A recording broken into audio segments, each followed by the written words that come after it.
Queridos irmãos e irmãs, boa noite. Boa noite também para você que nos acompanha pela 104,7 FM, Niquelândia FM e também todos os canais de mídia da nossa paróquia, Instagram, Facebook e YouTube. Hoje, domingo da oitava de Natal, festa da Sagrada Família de Jesus, Maria e José. As palavras hoje não precisariam de homilia, não é verdade? Quem prestou atenção já diz tudo que a família precisa viver. Orientação para os pais, em relação aos filhos, para os esposos e também dos filhos para com os pais. Acabou a homilia, não precisa mais nada. A primeira leitura vai dizer que os pais devem ser honrados pelos filhos. E aí nós temos aquela questão de que o quarto mandamento, honrar pai e mãe, é o único mandamento que é acompanhado de uma promessa. Se honrares teu pai e tua mãe, serás feliz, irás bem na vida. E assim então a gente vê também a consequência de quem não honra o pai e a mãe. E vai sendo passado para nós pequenos detalhes de como o pai e a mãe devem ser honrados para ser confirmados na sua autoridade, uma autoridade que é dada por Deus. Todos os pais têm autoridade dada por Deus, porque Deus os criou e eles são cooperadores na criação, na geração dos filhos de toda a criação de Deus. Devem ser honrados, pai e mãe. Quem honra seu pai alcança o perdão dos pecados. Já falei aqui, e a palavra de Deus nos ensina, a caridade apaga uma multidão de pecados. Portanto, olha uma das formas de você ir pagando aquela conta que a gente falou que deve ser zerada para a gente não ir para o purgatório. Porque nenhuma caridade apaga um pecado mortal. E pecado mortal objetivamente já leva direto para o inferno. Infelizmente, quem não confessa os pecados mortais está fugindo da presença de Deus, não está honrando o Pai do céu também, que derrama misericórdia sobre nós. Podemos olhar nessa dinâmica também, nós em relação ao Pai do céu. Portanto, se você trata bem seu pai e sua mãe, querido filho, todos nós somos filhos, alguns ainda têm os pais, honre seu pai e sua mãe, porque isso apaga os seus pecados.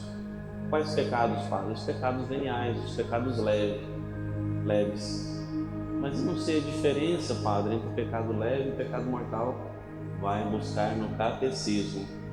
Algumas coisas o Padre tem que parar de ensinar aqui tudo de mão beijada e cobrar que todo mundo abra o catecismo ou busque aprender da Igreja Católica. No YouTube tem um monte de padre ensinando sobre os pecados, sobre os vícios que a gente tem que fugir. É importante. O padre não está puxando a orelha, não, está dando indicação. É preciso da nossa parte ter um encontro com a palavra que é o próprio Deus. Se a gente não busca, é como aquele mapa do tesouro que eu falo. As pistas estão nos 10 mandamentos. Estão lá no catecismo. Se você não abrir, você não vai encontrar a pista e não vai conseguir chegar ao tesouro que é o céu. Vou falar disso mais para frente. Vou formular aí uma teoria sobre essa questão do tesouro, Porque o Senhor tem me incomodado muito com essa questão do tesouro, do mapa do tesouro. Pois bem, parafraseando o Padre Luvanor, Pois bem, terá alegria em sua vida quem honra seus pais.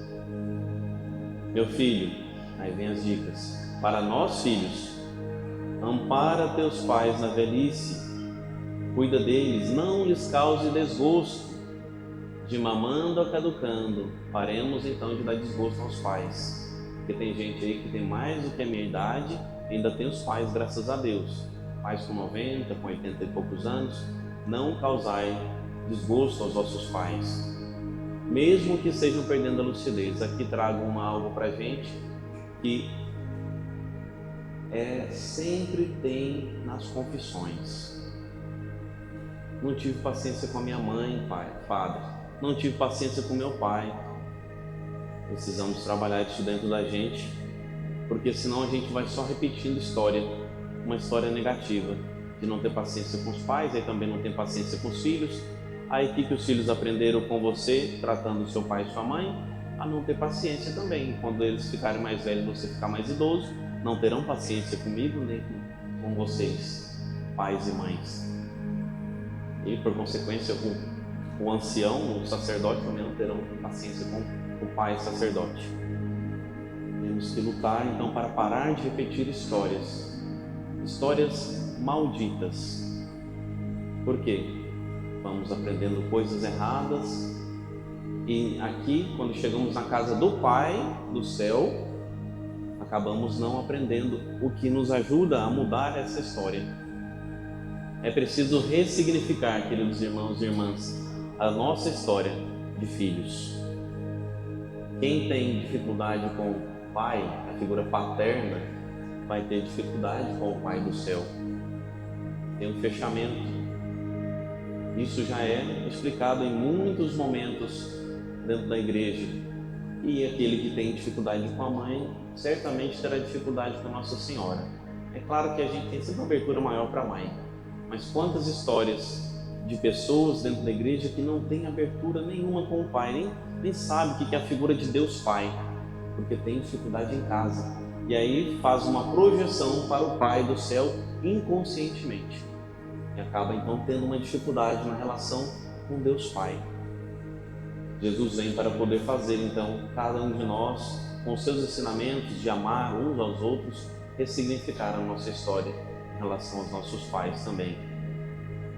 Então, guardemos no coração, vamos mudar o nosso jeito, vamos rezar antes, vamos pedir aquilo que sempre recebemos de penitência. Então vai rezar para que Deus te dê paciência e te dê um amor no coração, e pense no futuro você também estará no mesmo lugar necessitando de ajuda, até mesmo perdendo a lucidez.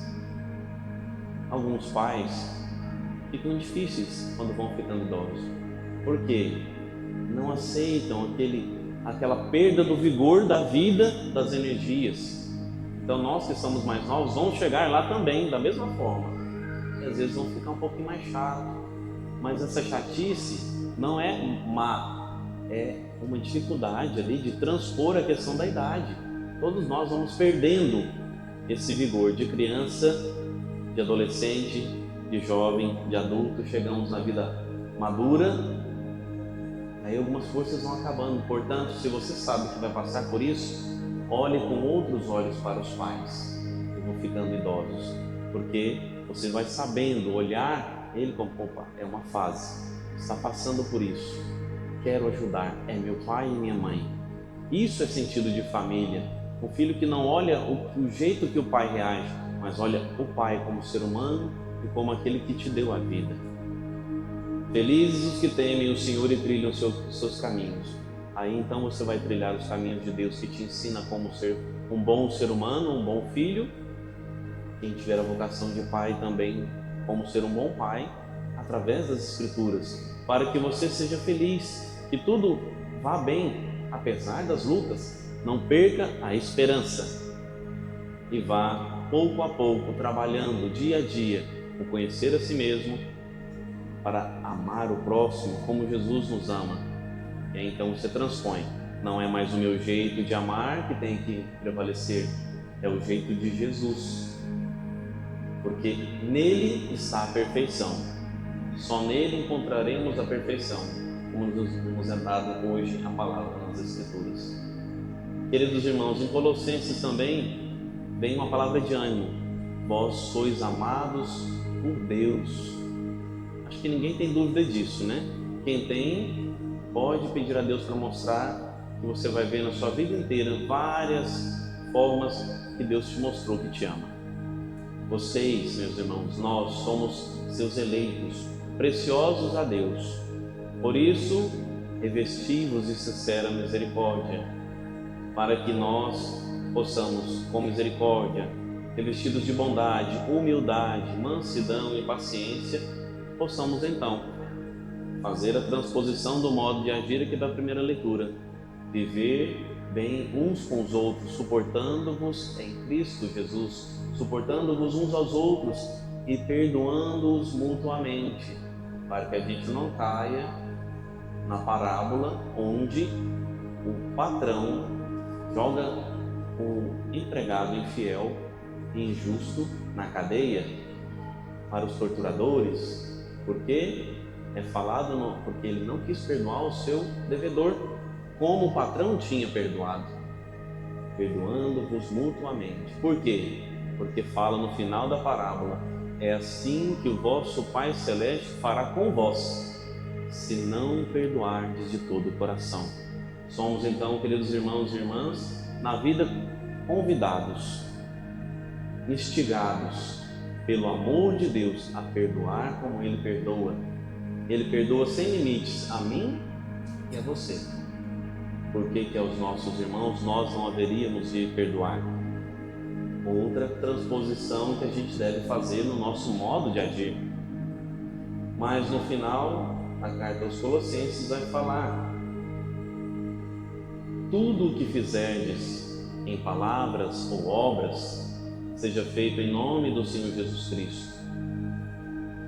Portanto, pai e mãe, filho, filha, esposo, esposa, fiéis, leigos, fiel sacerdote, tudo que nós fizermos, façamos em nome de Jesus Cristo, não para os homens, mas para Jesus, que está presente em cada um destes filhos que somos nós batizados. Então, precisamos agir como se estivesse servindo o próprio Cristo, suportando-os em Cristo Jesus. E quando a dor do rancor, do ódio, do mal feito que aconteceu contra nós vier, a gente pensa em Cristo na cruz. No alto da cruz, depois da flagelação, o corpo de Cristo não estava bonitinho assim não, musculoso, todo limpinho, não. Estava todo manchado de sangue, de escaras, de sofrimento, de machucados. E mesmo assim, apesar de tudo isso que nós, humanidade, causamos nele, ele do alto da cruz falou: Pai, perdoa-lhes, eles não sabem o que fazem. Que Deus possa nos dar a graça de sermos verdadeiramente pessoas melhores a cada dia. Maridos, não precisa repetir: amai as vossas esposas como Cristo amou a igreja. Isso não é só para o esposo, é também para a esposa. Mas a esposa é pedido: seja solícita, seja companheira, não faça inferno dentro de casa não.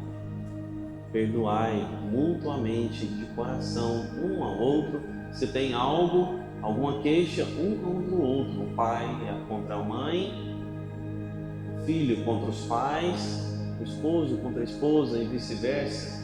Perdoai-vos mutuamente de todo o coração. Senão, minha gente, a gente vai amargar com não vos conheço no fim da trilha do tesouro. E aí perderemos a última pista que abre as portas do céu para nós: o perdão, a caridade, a misericórdia. Por fim, o Evangelho vem nos falar, já falei para vocês um pouco aqui de Deus Pai, mas Jesus vai nos mostrar. Podemos pegar aqui, a gente já conhece bem a história de Jesus que se perde, fica no templo e os pais não o veem. Caravana grande de fiéis de cada cidade vinham para Jerusalém na festa da Páscoa. Mas, voltando à conversa de Jesus com Nossa Senhora e São José: não sabeis que devo estar na casa de meu pai? Ele já responde à pergunta de Nossa Senhora. E logo abaixo também é falado para nós: Jesus então desceu com os seus pais para Nazaré e era-lhes obediente. Aqui a figura em que Jesus, nessa escritura, menino, aos 12 anos, revela a todos nós e a Nossa Senhora e São José, mas ficaram assim, já sabiam que era filho de Deus, filho do Deus Altíssimo, coração do Espírito Santo. Mas aqui ele revela: não sabeis que devo estar na casa de meu Pai?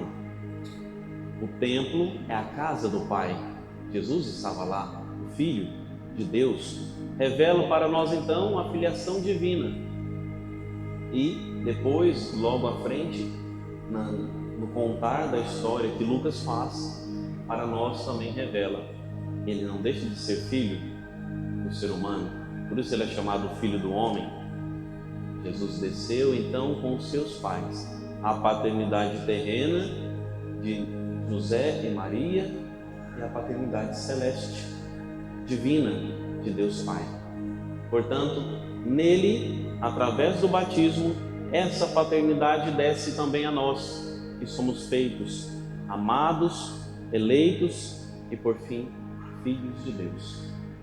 Somos filhos de Deus pelo batismo. Portanto, queridos irmãos e irmãs, eu e você temos um Pai que nunca vai morrer. Por mais que tenhamos perdido o papai da terra, a mamãe da terra, não perdemos um Pai que está no céu. E ainda mais na cruz, como último toque de amor para nós, ainda nos dá uma Mãe Celeste também, Nossa Senhora, que temos pelo título carinhoso de Mãe da Abadia. Portanto, vamos pedir a Deus que venha tocar os nossos corações para nos ensinar a ser família, a ser esposo e esposa, a sermos filhos, a sermos todos filhos de Deus Pai. Que Deus nos ajude nessa missão de fazer a vontade do Pai, amando-nos uns aos outros, suportando-nos de coração uns aos outros e nos perdoando, porque aquele que perdoou por primeiro nos deu o exemplo de como fazer. Louvado seja nosso Senhor Jesus Cristo.